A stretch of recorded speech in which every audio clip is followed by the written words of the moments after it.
التالي، متمنيا لكم التوفيق ومزيد من النجاح ويكون أفضل من الترم الأول بإذن الله.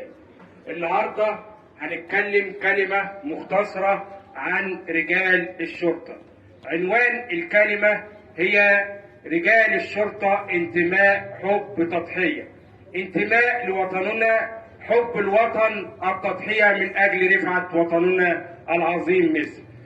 تحتفل مصرنا الحبيبة كل عام من 25 يناير بذكرى شهداء الشرطة.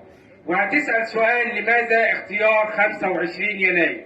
من تاريخنا في ظل الاحتلال البريطاني لمصر حاولوا السيطرة على أقسام الشرطة بمدينة الإسماعيلية، المدينة الباسلة، الذين ضحوا من أجل أقسام الشرطة في ذلك اليوم. وتخليدا لذكرى شهدائنا في مدينة السويس، مدينة الإسماعيلية، تخليدا لذكرى هذا اليوم تحتفل مصر بذكرى عيد الشرطة. وهتلاقي رقم كده تحت شعار وزارة الداخلية 72-73. الرقم ده يدل على 73 عام ذكرى رحيل شهداء الشرطة في مدينة الإسماعيلية الباسلة.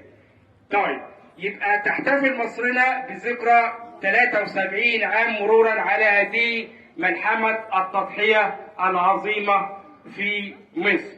طبعا رجال الشرطة لو تحدثنا عليهم فهم رجال أفاضل ضحوا بحياتهم والعيون الصاهرة في ظل حماية مصرنا. في حرب 73 كانت الجبهة الداخلية خاصة بالشرطة، الجيش كان خاص بالحدود، والمسؤول عن تأمين حدودنا الداخلية أو الجبهة الداخلية رجال الشرطة بالتعاون مع الجيش. لو اتكلمنا عن رجال الشرطة هنحتاج كتب ومجلدات كثيرة، بس باختصارا كده على مر التاريخ رجال الشرطة قاموا بتضحيات وما زالوا يقدمون بتضحيات كثيرة من أجل حماية الوطن. ويجب أعزائي الطلبة والطالبات أن تعتزوا وتفتخروا برجال الشرطة وتقدرونهم وتحترمونهم، فهم من بتروا أيديهم وقدمين فداء للوطن والعيون الساهرة. تمام كده؟ يبقى لو تحدثنا لازم نحترم رجال الشرطة. تمام كده؟ على مر التاريخ رجال الشرطة يقدمون أدوار التضحية والانتماء لمصر. في حرب 73 وفي ظل الثورات التي تتابعت مصر من ثورة 1919 1936، كل هذه الثورات الذين حموا الوطن في ذلك الثورات هي رجال الشرطة بالتعاون مع جيشنا العظيم. تمام كده؟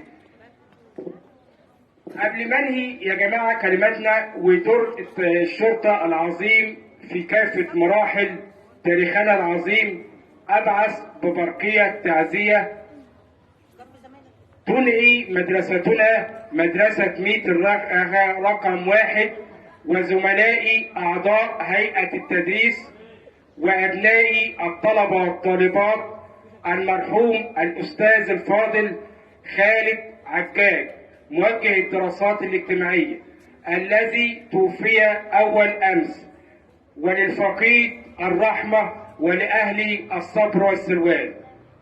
شكرا. الله يرحمه بالسلامة.